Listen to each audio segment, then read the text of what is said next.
Welcome back. This is the second part of the video series about, how you can write a book. And in the very first segment, we covered the three reasons why people often want to write a book. The first being that it is a way to bring meaning to a unique situation or circumstance in life. The second is because there is a message that you would want to share. And the third is money, that being a writer is a way of making an income, or doing, if you do well enough, it's a way of making a living. And then I shared a number of styles of books. And in that first video, most of all of the books that I showed you were all books that were self published. And the reason why I did that is to show you a variety of ways that regular people from all different regular walks of life can actually write a book. And so I want to encourage you again. If people have been telling you to write a book, or you feel deep inside that you want to write a book, that nudge, that sensation isn't exactly normal. There are most people out there, they want nothing to do with writing a book. So if it's something placed on your heart, investing a little bit of time in seeing where it goes, that is a gift that you can give yourself. In this video, I want to talk about the publishing process. Here is the thing I want to tell you up front. Even though I am on my fifth published project, and hopefully in the next couple of weeks I'll find out if I'll have another contract for number six, but I do have to tell you, there is a ton that I still don't understand about the publishing industry. A little bit about my story. I have been a writer from the time I was a young kid. In the last segment, I talked about keeping a journal. I was a kid that just always loved to write. Didn't make any sense to me. There weren't really any writers in my family. It was just something that was in me. And then in 2013, on January 1st, I felt, for a variety of reasons happening in my life, that that would be the year that I would write a book proposal. Now, I didn't have any idea how to write a book proposal. I just did some research on writing a book, and step one was writing a book proposal. If you don't know what a book proposal is, then Google how to write a book proposal, because that's exactly what I did. At the time, I had someone in my life who was a published author. And so I sent the book proposal to her, took her out to lunch to honor her time that she spent in looking over my book proposal. And then it sat. It sat for many, many months. And then a series of events happened. This was in May. Later in May, I found out about a conference. Someone sent me a random email. It happened to be Lisa TerKeurst, if you're familiar with her. She's the president of Proverbs 31. And every July, she hosts a speaker and writer conference called She Speaks. So it was in the middle of May when I found out about She Speaks. I went online, and lo and behold, registration was almost closed. Well, then I looked at the price tag and I was like, what? Because it was really expensive. But there were a couple of things happening in my life when there were some unexpected funds that became available because something else in my life didn't happen. And I was really disappointed. But after that disappointment, here it was that I now had the money to go to She Speaks. And so I paid the money. I did not call them and ask them for a discount. I did not call them and ask them if they could give me a free registration because I didn't have the money. I paid the money because it was important. And I was lucky enough to have a friend who also was just a little bit interested in being an author. She paid her money too. And I went online and I booked a hotel and I rented a car. All of that cost a fair amount of money.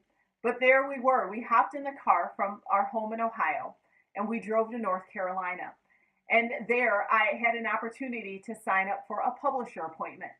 I had my proposal ready and I went and I pitched to a publisher.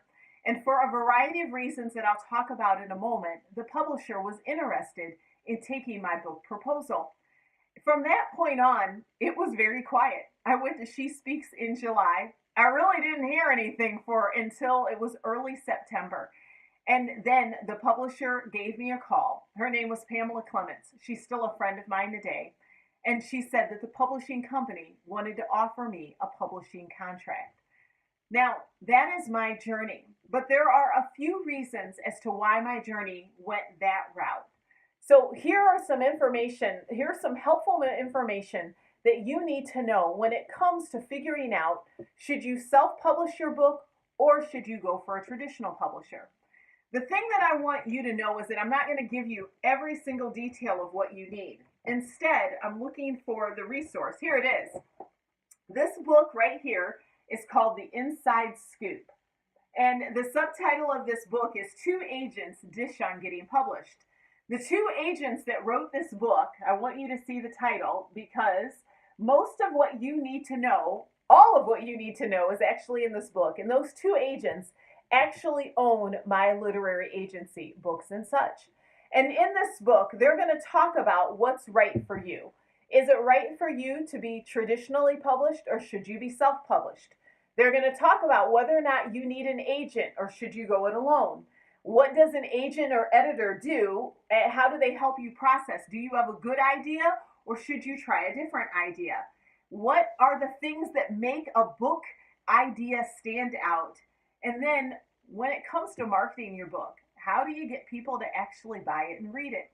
So my very first step for you is to get this book, simply because these two ladies have more information than I could ever give you. And you're like, okay, then why am I investing this time in the video? Well, it's so that I can tell you to get the book.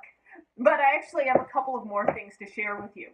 The second part, understanding in the publishing process, is about a term called platform. This is the difference between self-publishing and often getting a traditionally published contract. When I told you my story, the reason why, most in part, that I was able to get a publishing contract is because the job that I had enabled me to have a platform. A platform are the number of people who know who you are and what your message is about. That is a platform. So that is comprised of the number of people, if you have an email list, if you have a social media following, whether it's Twitter, Instagram, Facebook, LinkedIn, or if you have events and people attend them. Any way that you have people who know who you are, and these are people that you've got actual numbers, that's what constitutes your platform. One of their very best books on how to build a platform is Michael Hyatt's book titled Platform. I actually had a chance to meet Michael. That first She Speaks conference that I went to, Michael was there talking about his book Platform, and he actually signed a copy for me. I actually lost the first copy that I bought, but he sent me another one when I hit him up on Twitter.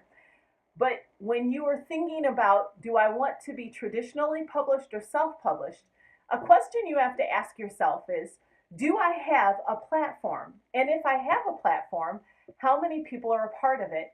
And do I need to grow my platform if I want to get a traditional publishing contract?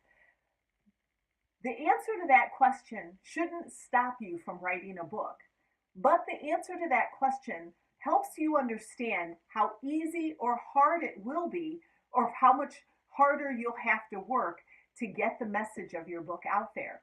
One of the reasons why we all want to write a book is because we want others to read it. If you want, like my friend Lynn, she was the one who wrote the book Lynn's Story. Now, my friend Lynn is really the only person I know who wrote a book without worrying about how many people would read it. She just wrote it because she wanted to have it available for her family.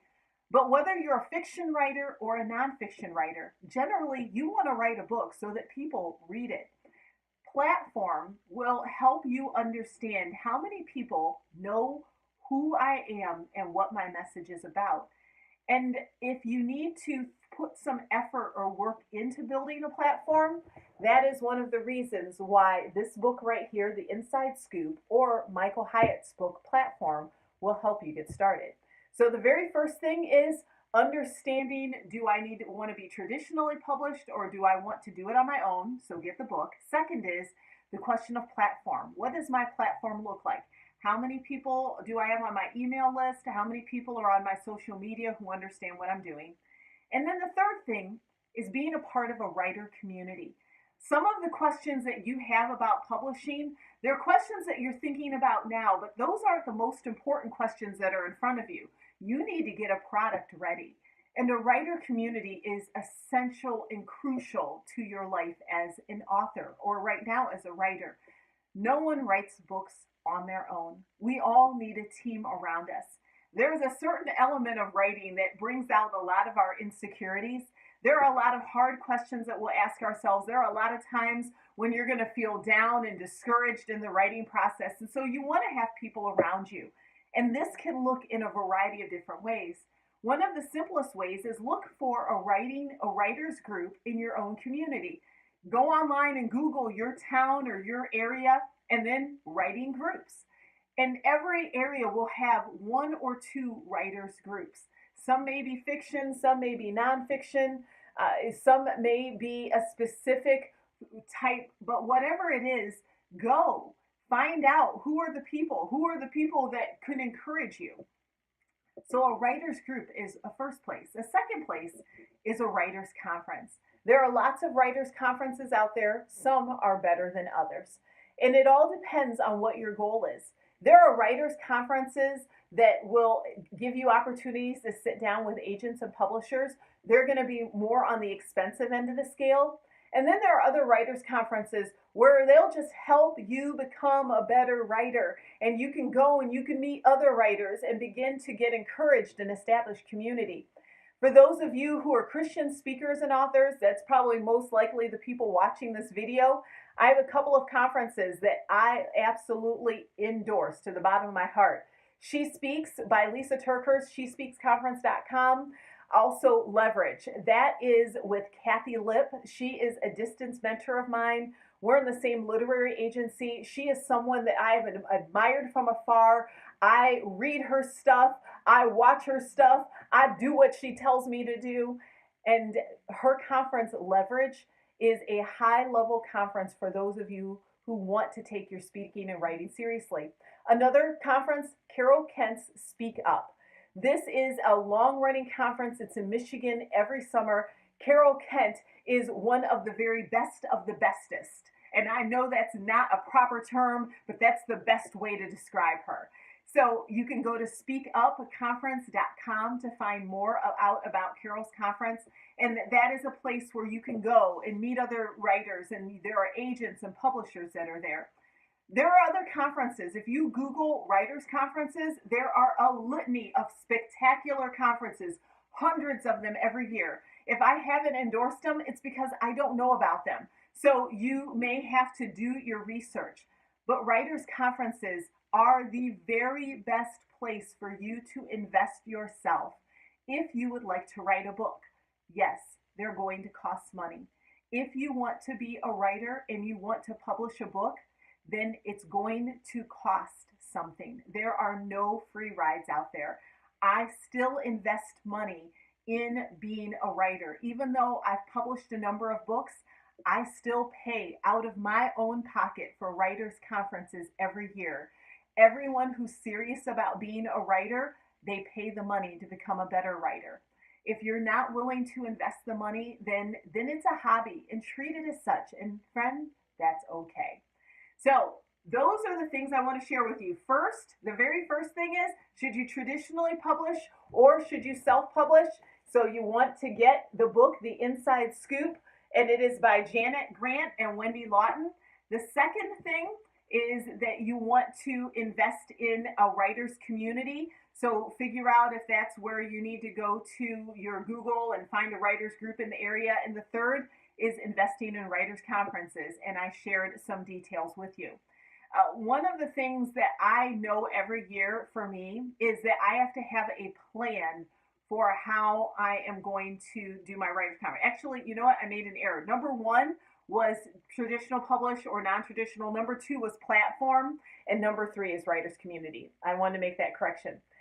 But the thing that I think about at the beginning of every year is, how am I going to invest in myself as a writer? And some things that I do is I just write regularly. I have a mastermind group. There's a group of women who are speakers and authors across the country. We're all around the same level, but we all have differing strengths that make us better. And so I meet with them online once a month. Then I have a friend locally. She's a best-selling fiction author. I write nonfiction, but we still get together every 2 or 3 months and we talk about writing and what we're writing, and we encourage each other when we're brainstorming new projects. Other ways are, again, I go to writers' conferences. I try to make sure I go to 1 or 2 every year. And then I listen to podcasts, whether it is about writing, whether it is about marketing, whether it is about platform building. There are regular podcasts that I listen to. So that is the second set of information that I want to share with you about the publishing part. If you want to continue, I have a third video specifically to those of you who, like me, want to be involved in the world of Christian speaking and writing. So thank you for watching. I hope this was a blessing to you, and good luck.